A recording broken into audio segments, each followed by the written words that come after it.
Lah ingat niki lho. Sapa sing ngelingno? Gusti Allah. Allah dawuh, Allah berfirman ing dalam ati sampean. Jadi kita bisa menerima ilham, petunjuk saking Gusti Allah selagi ini ati kula sampean gandeng renteng nang Gusti Allah.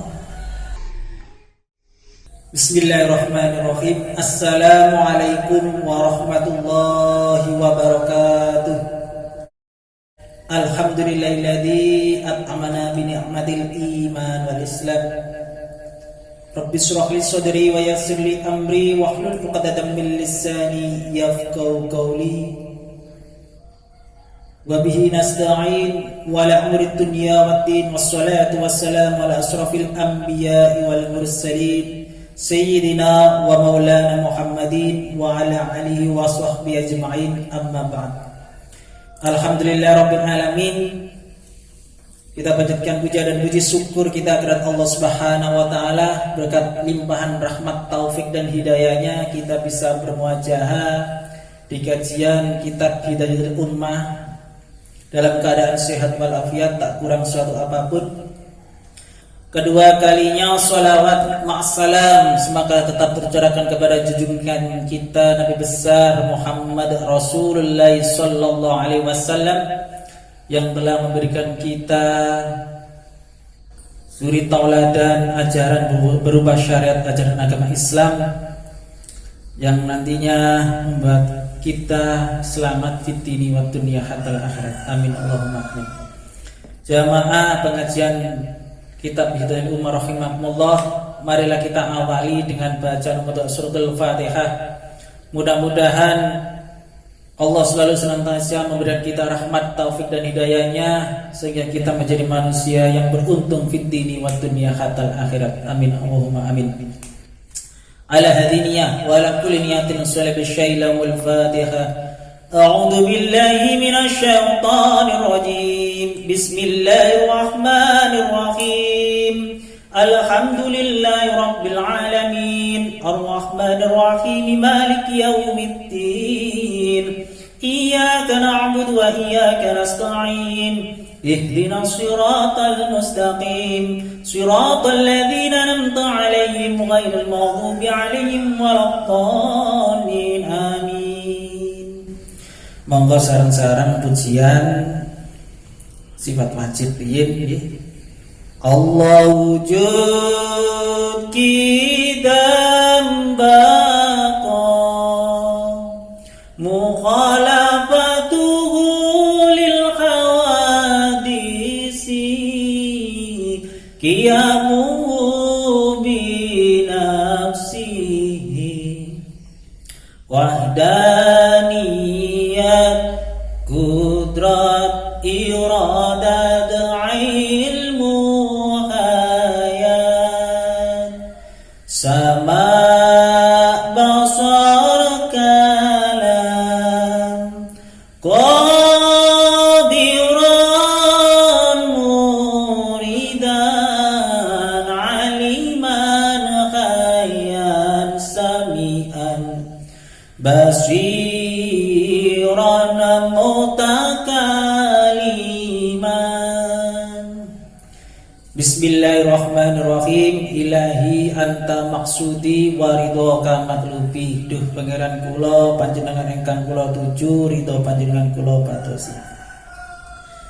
Jamaah pengajian Kitab Hidayatul Ummah rahimakumullah. Alhamdulillah kita sudah sampai di sifat yang ke-11, 12, 13. Pak insyaallah nanti kita bahas bareng-bareng sifat yang ke-11 nggih menika sifat sama. Monggo sareng-sareng diwaos riyin eja-ejanipun. Bismillahirrahmanirrahim. Sifat nomor 11 sifat sama, tegese Gusti Allah iku mesti ngerungune ora nganggo kuping. Muhal somamu tegese muhal lamun Gusti Allah iku sampe tuli. Dalile wallahu sami'un alim. Wallahu utawi Gusti Allah iku samiun zat kang ngerumu, alimun tur kang mutaneni. Niki ayat surat Ali Imran ayat 3 sekawan yang artosipun dan Allah maha mendengar lagi maha mengetahui. Nomor 12 sifat basar, tegese Gusti Allah iku mesti ningali ni orang nganggo mripat. Muhal ama tegese muhal lamun Gusti Allah iku sampe buta. Dalile Al-Hujarat ayat 18 ingkang berbunyi wallahu basirum bima ta'malun. Wallahu utawi Gusti Allah iku basirun zat kang ningali bima kelawan barang ta'maluna kang sira lakoni kabeh. Artosipun dan Allah maha melihat segala apa yang engkau kerjakan, engkau lakukan. Nomor 13 sifat kalam, tegese Gusti Allah iku mesti dawuh. Dawuhe orang nganggo swara, orang nganggo aksara. Muhal bukmu tegese muhal lamun Gusti Allah iku sampe bisu. Surat An-Nisa ayat 163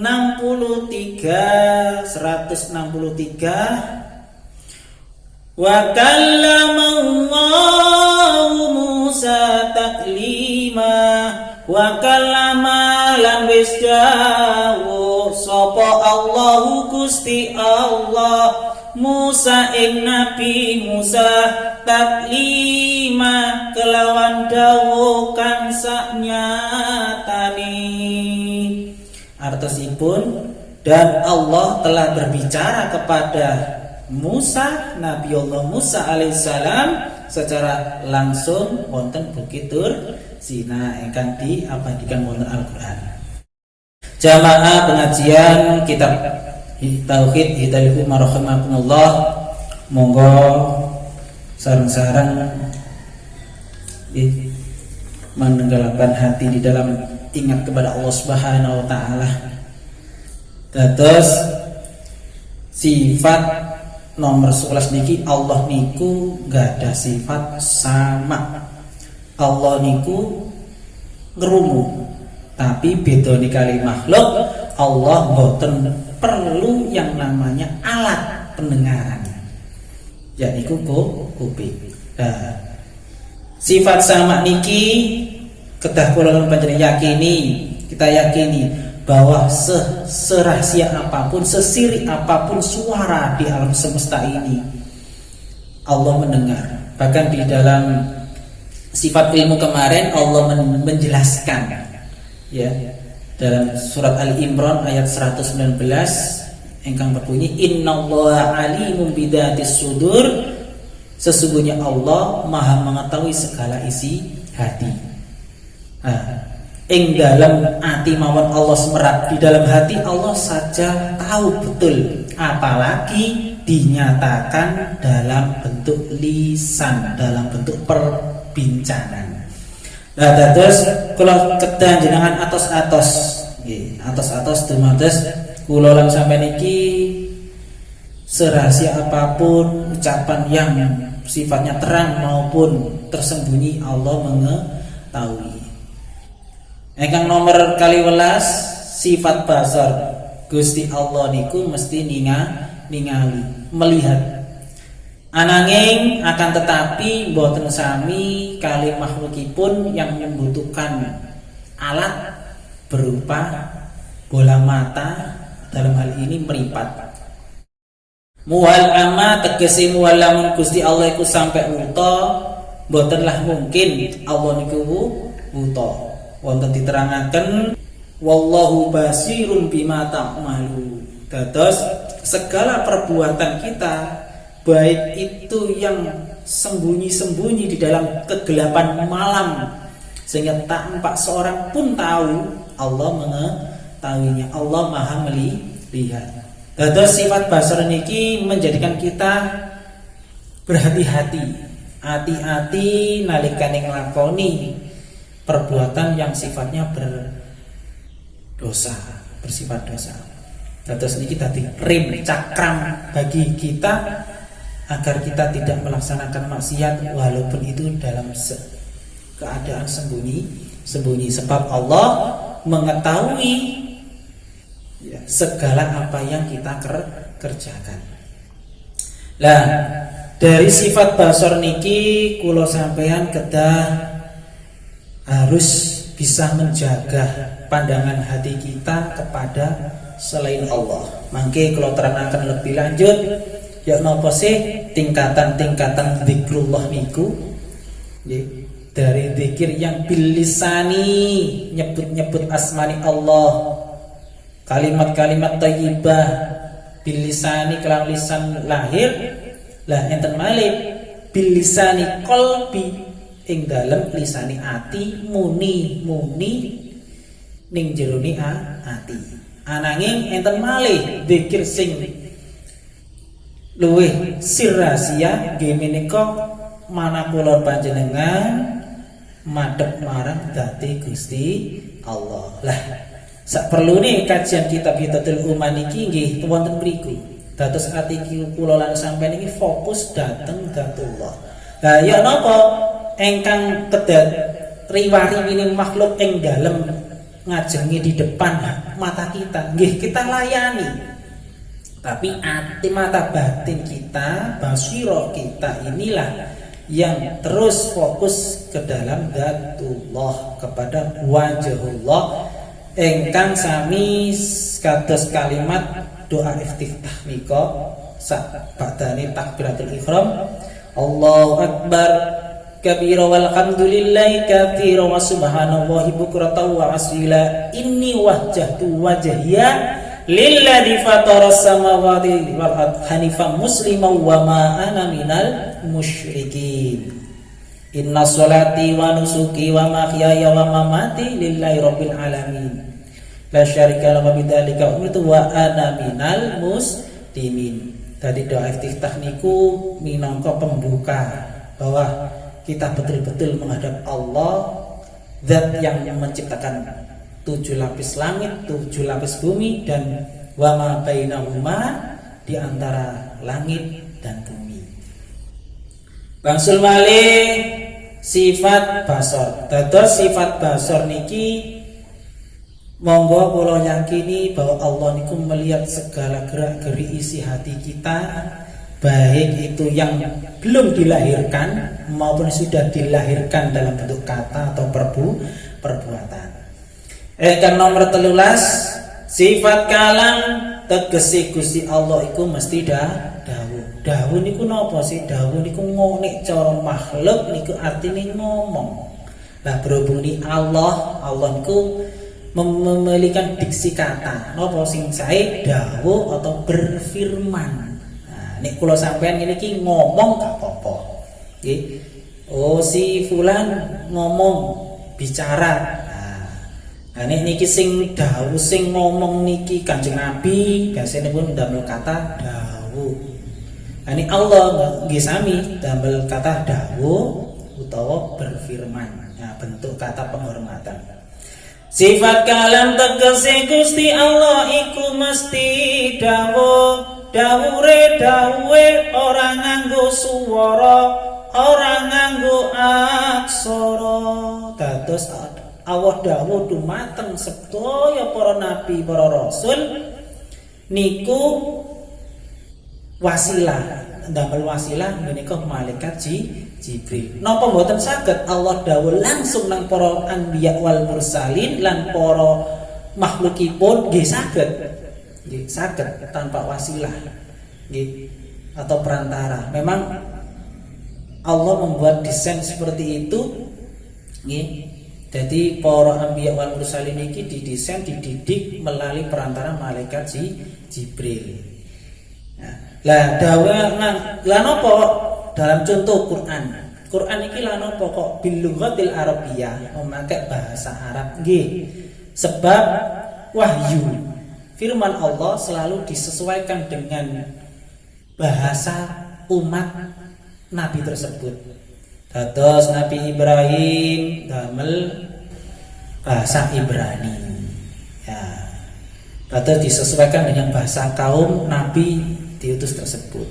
Ada bahasa Ibrani, ya bahasa Arab dan sebagainya. Nah, orang nganggo aksara tegese niku huruf. Lah niki napa? Al-Qur'an ingkang tertulis dalam huruf hijaiyah niki. Nah, ngeten. Dados bahasai kalami Gusti Allah iku minangka pengertian yang langsung dihujamkan ke dalam hati seseorang. Nah, ini kalau ada contoh yang insyaallah gampang dinalar akal. Nah, ngoten niki kados jenengan siji dina badhe berangkat kerja. Ing dalam berangkat kerja niku kula sampeyan niki wis nyepak-nyepakno apa sing dadi keperluan nalikane wonten pabrik, wonten perjalanan.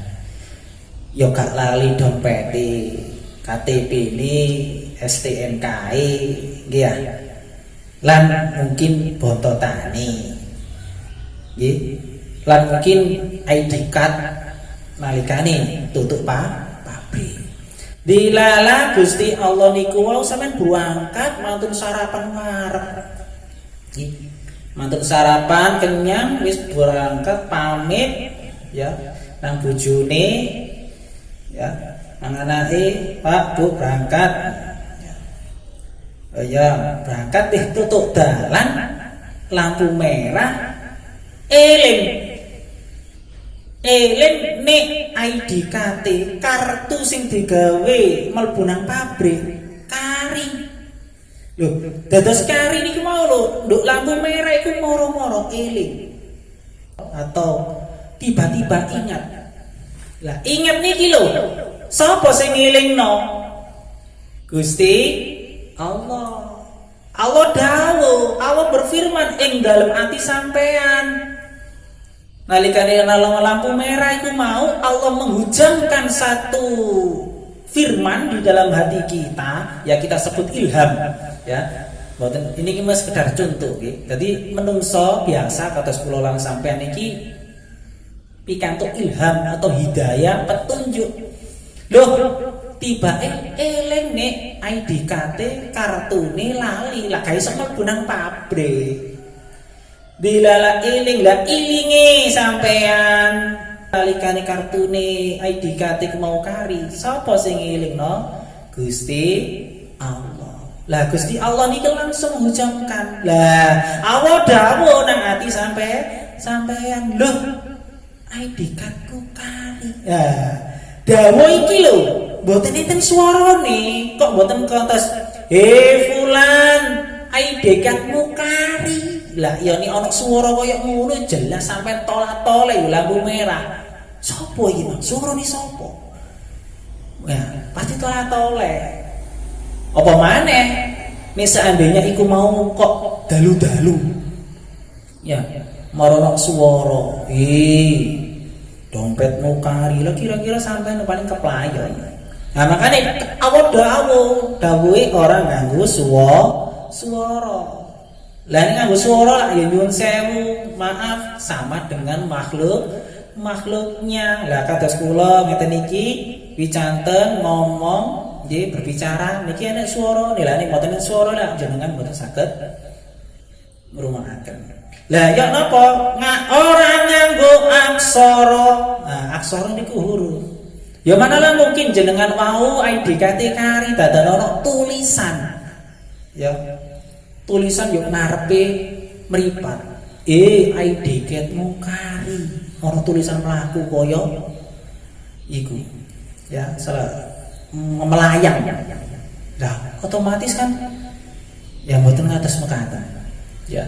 Nah, dados sifat kalam niki Gusti Allah mesti dawuh dawe orang nganggo swara, orang nganggo aksara. Lah dos pundi kula lan sampeyan sedaya niki agar meyakini bahwa iku dawuh nggih kados ngoten wau. Contoh kecil. Jadi kita bisa menerima ilham, petunjuk saking Gusti Allah selagi ini ati kula sampeyan gandeng renteng nang Gusti Allah. Nek atine gandeng renteng nang Gusti Allah, fa insyaallah Allah ngilingi. Dados wonten setunggalipun keterangan, aku eling awakmu atau awakmu eling aku, maka aku ya eling awakmu. Dados Allah akan selalu mengingat hamba-hambanya yang mengingat dirinya di dalam hatinya. Makanya sak bejo-bejo niku wong niku wong sing ahli zikir, ahli eling-eling nang Allah, nyebut-nyebut asmani Allah nalikane mungkin ing dalam waktu luang, ing dalam waktu sepi dan ramai niki nalikane bermuamalah nggih atine mawon sing didamel zikrullah.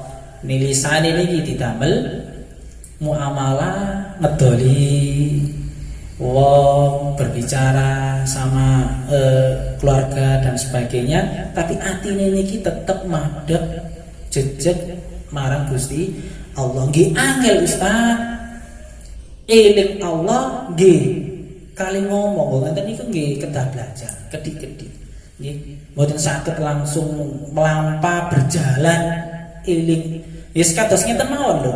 Kados jenengan nalikane ningali pagelaran wayang. Nggih sampeyan nggih nonton wayange, nggih nonton dalange. Tapi nggih sampean mboten aja nggumun apa sing di lakon sing ning wayang iku kuwabe Allah sing gerakno. Dados aja pangling. Makane kula lan sampeyan sedaya niki iso mengontrol keberadaan hati niki nek gak gampang emosi, gak gampang lali, yo ilingo dalangi urip iki sapa Gusti Allah. Dados kula wangsuli malih dados kalami Gusti Allah niki ora nganggo swara, ora nganggo aksara. Lala napa kemudian Al-Qur'an niki dibukukan dalam bentuk mushaf atau kitab? Niki nek sejarahnya nggih panjang. Dados tiyang zamane Kanjeng Nabi Muhammad niki Al-Qur'an niki ya hanya boleh ditulis oleh salah seorang sahabat waktu itu atau dihafal, masih dihafal. Karena orang Arab waktu itu dikaruniai Gusti Allah niku mempunyai kekuatan hafalan yang kuat. Bahkan bisa di dalam satu riwayat orang-orang Arab itu hafal sampai 100 nasabnya, mbah leluhur sampai 100 niku hafal. Lah, secara singkat nalikane zaman Kanjeng Nabi wafat, para penghafal niki banyak yang meninggal dunia. Makanya kemudian Umar bin Khattab gak ada ide gagasan yok nopo Al-Qur'an niki dimushafkan. Karena dikhawatirkan orang-orang hafidh-hafidhah niki meninggal dunia, maka hilang pula kalam ilahi yang berada di dalam dadanya. Atas usulan Umar bin Khattab nikilah kemudian Umar bin Khattab menulis yang diketahui oleh Zaid bin Sabit niku ditulis ya dalam satu mushaf, dan itu pun belum ada harokatnya, belum ada syakalatul atau sidai, jadi gundul ya, tulisan gundul, belum ada titiknya dan sebagainya, masih si gundul. Tapi bagi orang Arab sangat bisa membaca karena tulisannya. Nah, nanti seiring perjalanan zaman ya, ini Islam berkembang di luar Arab, maka orang-orang non Arab maksud saya, orang ajam niki butuh yang namanya harokat, kasrah dan sebagainya. Nah kemudian dibukukan jadi insya Allah jadi 5 mushaf waktu itu. Dan kemudian mushaf yang utama tetap ditaruh di Madinah. Ya, seiring perkembangan zaman ini ada beberapa sahabat nanti ulama yang menambahkan harokat dan sebagainya, sehingga kita harus berterima kasih, bersyukur orang-orang non Arab ini bisa membaca Al-Qur'anul Karim sesuai dengan lidah orang Arab. Dan dibangsulaken malih ana pertanyaan ngeten. Lho, Al-Qur'an iki berarti makhluk napa mboten? Nah, nggih. Makhluk napa mboten? Nek kertase nggih makhluk. Nggih, kertase nggih makhluk, nggih. Tintae nggih makhluk sing digawe nulis, tapi isi makna di balik tulisan itu kalamullah iku sifate qadim. Lah nek ya napa nek mboten ditulis, diserat wonten kertas. Lah generasi penerus seterusnya kan mboten saged mewarisi kalamullahnya. Makanya kita bersyukur kepada Allah Subhanahu wa taala, salah satu mukjizat yang masih bisa kita rasakan oleh umatnya itu Al-Qur'an. Bayangkan, sudah hampir kurang lebih 1500 tahun yang lalu, hampir 1,5 milenia, abad Al-Qur'an masih bisa dinikmati oleh umatnya. Sedangkan coba kalau kita bandingkan dengan mukjizat-mukjizat yang seperti Nabi Musa membelah lautan, Nabi Ibrahim dibakar tidak mempan, niku baru bisa dinikmati zaman di umatnya Nabi Ibrahim waktu itu, umatnya Nabi Musa waktu itu, ya hanya bisa dilihat dilihat oleh umatnya. Tapi Al-Qur'an luar biasa, ya. Hampir 1500 tahun, dan Allah sendiri yang menjaga kemurnian isi dari Al-Qur'an. Mungkin bisa ditanyakan di kolom komentar mengenai tentang kalamu ini. Nah, salajengipun sifat sing nomor nggih pun telas niki. Nggih. Dados sakmangke beberapa keterangan mengenai sifat sama basor lan kalam. Nggih. Lah mugi-mugi keterangan ingkang kula sampaikan niki beto manfaat barokah, dados ilmu sing manfaat barokah fid dini wad dunya khatal akhirat. Lah mudah-mudahan nanti kita bisa dikaji lagi ya lebih lanjut, dan inti dari kajian ini tidak lain dan tidak bukan adalah agar kita selalu ingat Allah. Lah ya napa carane eling Gusti Allah? Ya kenal dhisik. Nah ini wis kenal akrab, ati mana kula sampeyan iki saged dawam iso langgeng oleh zikrullah. Nggih, oleh langgeng zikrullah di dalam ala kulli hal, di dalam semua keadaan baik senang maupun susah, baik dalam keadaan bahagia maupun duka, ati tetap istiqomah jejeg eling nang Gusti Allah. Lan apa buah dari zikir niki? Buah dari zikir niki kuwata. Salah sijine manah kula sampeyan niki tidak mudah tergoda berpaling untuk berbuat maksiat, sebab kula sampeyan atine madhep nang Gusti Allah. Lah, ati sing madhep nang Gusti Allah sedaya kerumpekan isine ati sifatnya dunya insyaallah ditata diwilang kali Gusti Allah, sehingga mana kula sampeyan tetep ing dalem kebaikan, mana kula sampeyan tetep bisa berusaha semaksimal mungkin menghindari larangan nih Gusti Allah lan nglampahi sedaya perintah Gusti Allah. Mungkin itu yang dapat saya sampaikan. Mohon maaf apabila ada banyak kesalahan. Setiap kebaikan dan kebenaran hanya milik Allah, sedangkan setiap kesalahan dan kekeliruan hanya milik hambanya. Saya selaku hamba yang dhaif, yang lemah, tidak bisa berbuat apapun kecuali Allah memberikan petunjuk kepada hati saya dan hati panjenengan sedaya. Mudah-mudahan kajian kitab Ilmu Tauhid Hidayatul Ummah ini betul manfaat barokah fid dini wad dunya hatal akhirat. Monggo kita akhiri kanthi doa. Rabbi fanfa'na bi barakatihim wa dinal husna bi hurmatihim wa amitna fi tariqatihim wa mu'afatim minal fitani. Rabbi fanfa'na bi barakatihim wa dinal husna bi hurmatihim وأمتنا في طريقتهم ومعافاة من الفتن رب فانفعنا ببركتهم واهدنا الحسنى بحرمتهم وأمتنا في طريقتهم ومعافاة من الفتن بسم الله الرحمن الرحيم Alhamdulillah Rabbil Alamin hamdan syakirin hamdan na'imin hamdan wafi'an madu wa yukabi mazidah Allahumma inni astaudiuka ma'alamdani fa'dudu ilayya inda hajati wa la tansani ya Rabbal Alamin Hadan Allah wa ayakum wa afa minkum wassalamu alaikum warahmatullahi wabarakatuh.